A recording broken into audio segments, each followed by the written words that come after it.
What's up, everyone? This is the admin of the Chaos Breaker page, coming at you with a deck profile sorts, kind of like an updated version of this deck. Been kind of playing around with it, so I'm trying to get an idea of how I would play it. I am missing certain. I'll get to what certain things I'm not running, and majority of it is because of the fact that I just don't want to put in the budget for it because I have other decks I gotta pay attention to more of. So, and this is just one of my other decks. It's pretty good on its own right now, even with with lacking a certain few cards, which you'll notice as I go through the deck profile. So, what I'm gonna be deck profiling today is my Luard Shadow Paladin deck, and so yeah, let's get to it. So my starter for this deck is Creeping Dark Goat. Reason why I'm running this is because I am only running 7 grade 3s in this deck, and the main priority of it is to just hopefully get to your Luard as fast as possible. Sure, I mean I understand the fact that this one is you could technically not hit anything and whiff, but then at the same time, depending on the situation, you can actually get your 3 with this card. You just have to play smart about it, sometimes you don't even need to use it. Some of the times I do need to use it, and I will get the 3. It doesn't matter what 3 it is, which actually works well, for how the deck runs. I've hit my 3s majority of the time with this, and you'll see that my 3s are a little bit weird in comparison to other people, and there's a reason why I'm running specific 3s, which, I mean, you'll see in a bit. So yeah, this is my starter. I don't run David because there's really no point in using David majority of the time. I know that he acts as a stack too, but then depending on the situation, you'll never get the chance to use it. So it's like, oh, okay, well, it's kind of a wasted starter kind of thing. And sometimes I kind of rather use this one just to get the full benefit off of it at the very beginning. So yeah, that's my starter. I'll go through my grade zeros first then. Alright, so my trigger lineup, I am running one Arthur. So the reason why I run just one of him is because I don't really use it too much. On occasions I will use it, but then it really just depends on the situation. Its effect is essentially it acts as a sack 2 cost if I use it to sack, and then it goes back into the deck after if it was sacked by my own effect. So that way, it's a recyclable stand trigger that I'm using in the deck.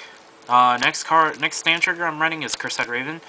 This card's actually really good in this deck because of how the interaction works with certain cards. So this effect is essentially rest it, and then put it back into the deck, shuffle, look at the top 2 cards, and then you can call up to 2, search for up to 2 cards from among them, call them to separate open rear as rest, and then if you decide to only just call one, you can put you essentially put the other one on the bottom, and then at the end of turn, the card you call through this card essentially dies. But majority of the time, you actually sack it for certain effects, so it won't really matter. This one you're using this mainly to see if you can get like free Belial Owls, Abyssal Owls, or like something for sack fodder. It's a 1 for 2 card, which actually works pretty well because sometimes you do run into that position where you'd rather put this back in the deck and get 2 more cards onto the field rather than just the 1 card. But that's why I'm running 1 and 1. I was thinking about running this at 2 instead. Take this out and run this, but then I kind of like the 1 and 1 just for the alternate reason of, hey, I can go into either one, and even if one hits the damage zone, it's like, oh well, whatever. So I run 1 and 1. I am running 2 Howl Owls, draw 2 draw triggers, put into soul plus 3,000. I run 2 draws because of the fact that, I mean, yeah, the deck doesn't really need that much draw, but it doesn't hurt to have a few, just for contingencies. You never know what can happen. And so just running the 2 draws actually do help. You do tend to trigger them pretty interestingly, weirdly, in the weird times, but it does help, and you know, it's more hand power in my opinion. So just 2 is usually enough with this deck. That's it for those. I am running 8 criticals, one of each of those crits, and then you know, the main crit, the 4 Belial Owls. The Belial Owls are here for main reasons of the fact that, hey, if you stack it, you have a Luard Vanguard. Yeah, if you have a Luard Vanguard, you draw a card. So it's actually really good. It combos off of really well with certain cards I run in the deck, like Leofol and Knees and whatever's. Or even, like, you know, the Strides and whatnot. Helps with hand power, you know. And then at the end of the turn, if you're Ritual 3, you can, you know, put all the Belials back into the deck, so you get more, you get the crits back at least. So, I mean, the thing is that with the use of Belial, you're literally sacking, you're sacrificing crits for a turn to gain hand. And then, you know, you're prepping for next turn to see if you can keep the crits and use something else instead. So that's kind of the main thing with Belial. It's like it's a trade-off, you know. And then I run 4 heals. I don't have the, I mean, I do have the Fighter Collection heals, but then I kind of prefer these ones because majority of the time, I mean, I don't have the G-Guard for the Fighter Collection for Shadow Paladins. I only have the heals, so there was really no point in me running those. I'd rather just run these ones. So yeah, so that's my trigger lineup for this deck. Onto the grade 1s. I am running 1 Blackwing Swordbreaker.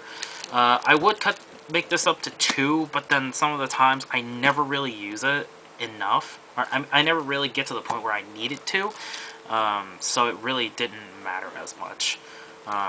So majority of the time, 1 is usually enough for me. I don't need any more than that. I am running 1 of the Decipher Prohibited Books. This 1 card is a grade 1 version. It's like a weaker version of Fodla. When called to rear, or when this unit is placed on rear, you GB cost, by the way, counterblast 1. You call a grade 0 from your deck to a rear guard circle. So this one helps you call out Belial Owls and whatever's to continue your plays a lot more. Also helps you with Dark Drive returns and anything else that helps, that, you know, tries to fill up field presence. So that's why I run the 1 of it. You only need 1 majority of the time, just to get your stuff going. I mean, it's a 1 for 2 card, or 1 for, you know, 1 for hit itself, and then, you know, you call Belial Owl. You can stack the Belial Owl and some whatever's just to get effects going. So that's why I only run 1 of each. There's no point running more than 1. You do use up your counterblast pretty fast, so you don't want to, you know, massive spam her, but you do it if you know you got enough for the cost. I am running 2 Knees in the deck. This combos off with Decipher because you call Decipher, call this, and then you call a Belial Owl in front of it, and then you can set up to where you can go swing and then sack a Belial Owl and draw 2 cards. It kind of just, this one is actually really good because it just gives you hand power. You know, much needed hand power. Before, I was kind of considering not running this, but then after testing, after my friends telling me about it and kind of just going with it, I like it at 2. It's good enough. I feel like 4 is kind of overkill, but it really just depends on the playstyle, and my playstyle makes it where 2 is enough. I am running 2 Brandwins, Strife Fodder wise, because I know the deck is mainly Ritual, so, you know, you just choose 2 normal units, put them in the bottom, you get the free Stride. Yeah, I know. But some of the times at the very beginning of the game, you know, if you're open with 1 Luard and something, you know, it's good to have the 1 Brandwin in your hand so that, you know, you can pitch to Stride and then you just go for all your plays. So I'd rather be able to first stride and then set everything up so that no matter what happens later, I can always just Ritual and keep cards in hand. So that's why I run this at 2. It's only needed at 2. Usually I get 1 in hand and I'll just pitch as a Stride at the very beginning. So then that way, you know, my combos go off. So that's those. I am running 4 of the Abyssal Owls. Because Luard Searcher, quote unquote, in a sense, look at the top 7, search for Luard, add to your hand, and pitch up to, you know, grade 3. That's cards equal to grade 3 to your drop zone. So this helps with, combo's good with Creeping Dark Goat, because if you Creeping Dark Goat into something, into a grade 3 that's not Luard, and you Abyssal Owl into a Luard, you can pitch that grade 3, and, you know, combos go. And then his Ritual 3 effect is if it was sacked through a Luard effect, countercharge 1. So it's a really necessary card for the deck to, you know, keep counterblasts going. And then I am running, so this is the main difference that people see in comparison to other Shadow Paladin players. I run 4 Karma Collectors. Reason why I like Karma Collectors is the fact that I can countercharge with it. I like the countercharging in a sense more than the Esrus, but I totally understand the potential with Esrus because, you know, recyclable PG, can always get it no matter what. You know, all your combos go off, and if you get Belial Owls, you know, get +1 draws with it if you sack it and everything. I totally understand that. I'm not going to spend 20 bucks on each card.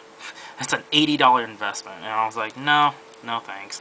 At the time, I didn't really care for Esrus as much, but with all the new stuff coming out, I can totally understand Esrus being a choice.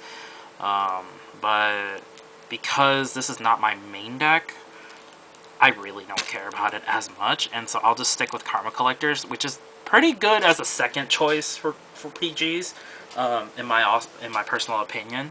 So that's why I run it out. I run this instead, budget-wise and everything. So, and then people are going to complain about the fact that I have SPs. I got them for cheap at the time. So, alright, so that's all my grade 1s. Now to my grade 2s. I am running 2 Leofuls in the deck, but that's also, but I might change this up because I am running 2 Rugos. I'm thinking about taking these and just running a max full of Leofuls, just because of the fact that it's an 11k attacker, and it's also got the ability to Soul Blast 1, choose one of your rears in the same column as this unit, retire it, and then draw a card.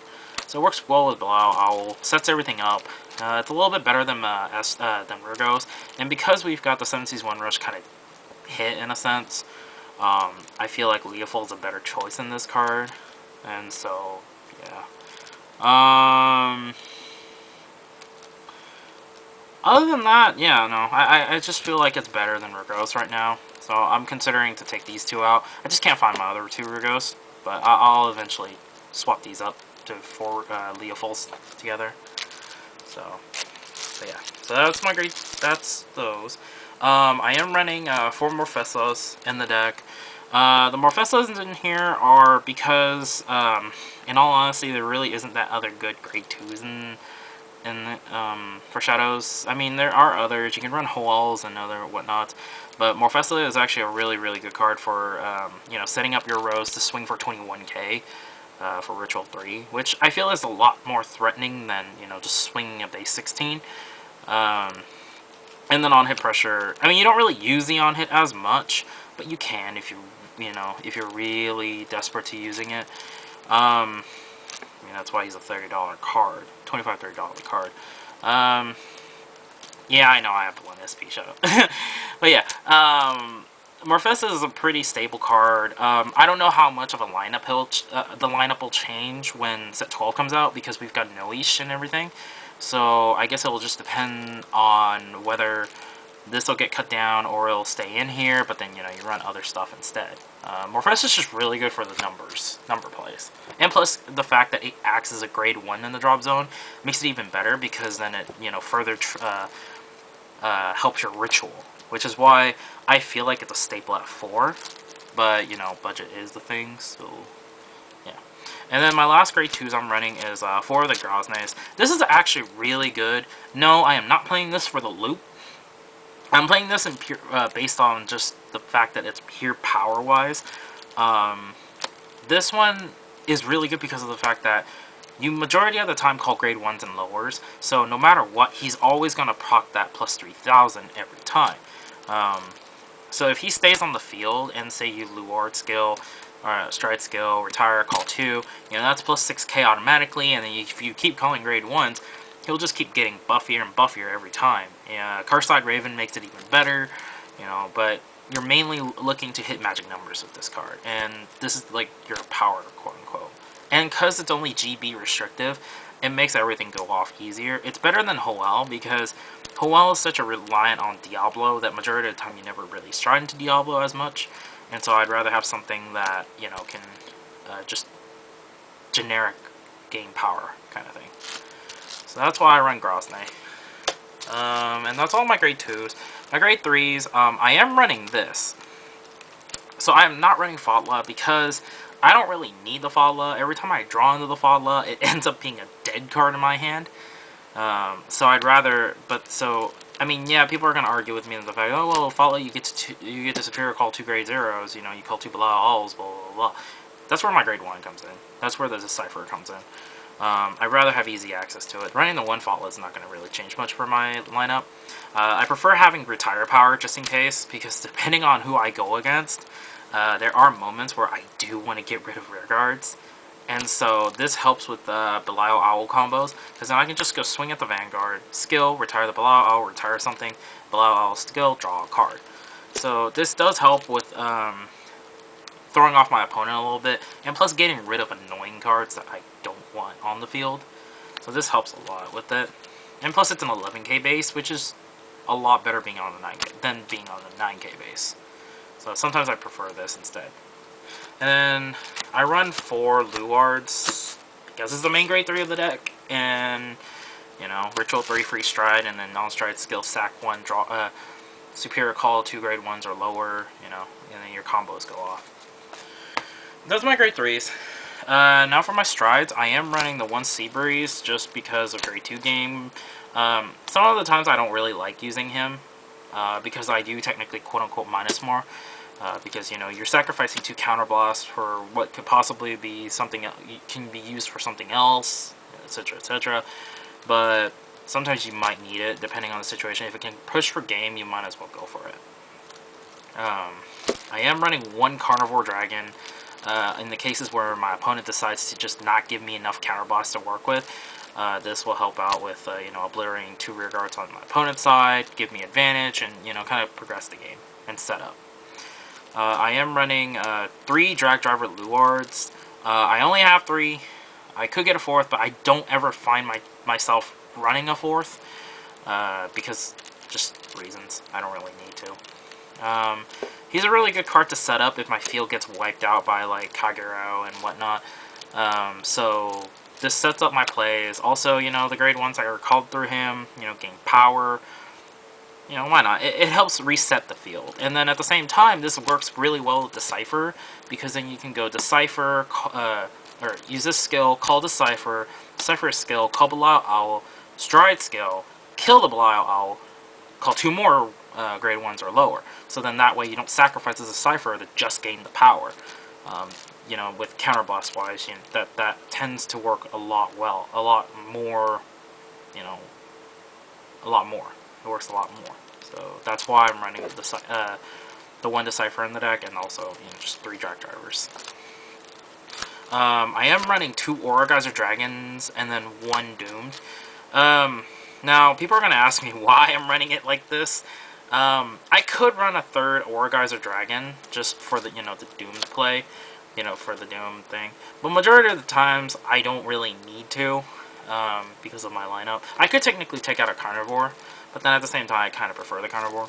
Majority of the times, I either go straight into Aura Geyser or Dragon or Doom, not both, because majority of it stems with my other strides I'm running, which kind of is the reason why I'm running a 2 and 1 combo. I would run 1 more Doom, but I only have 1 Doomed, and these things are overpriced as hell, so that's why. But the solid cards, when attack, you pay the cost, sack 2, reveal the top 2, grade 1s or greater, gain 5k for each. This one, act, sack 3, reveal top 2, anything grade 1 or lower, you pop a rear guard. And then if you have 3 Aura Geysers face up, Aura Geyser Dragons face up, you know, you gain a crit, but that never really applies. You only do it for the sacrificing power, so, or retire power. So that's that. I am running 2 Spectral Blaster Diablo. This card's absolute bonkers in this deck because you know, it's a restanding Vanguard, and I mean, a lot of times you're only really swinging for about 26, which is fine. But it's the fact that you're kind of freaking out your opponent, the fact that you're a restander, and if you hit a crit and you give it to this, you know, it focuses more on, like, oh shoot, I gotta guard the Vanguard no matter what, because it just got a crit, and I'm double swinging, so that's why. easy to set up, really not that much of a cost. Yeah, I know it's a counterblast too, but it's nothing. And then my final stride-wise, I have the G-Guards left. Final two is the Phantom Blaster Diablo. This is in here for just in case those timings where my opponent decides to just not have much of a field and forget that I run these. And if my opponent's at 4, you know, I might as well just stride into this and try to go for that game, because it's like, oh, you know, I'm going to attack, sack 3, sack 2, or you can't guard. You can G-guard, but that's about it. So sometimes I have these just in case for that kind of scenario, which some people actually have fallen into that, so it happens, which, I mean, 2 is enough. So that's all the strides. And then the G-Guards, I am running the 1 Dismal.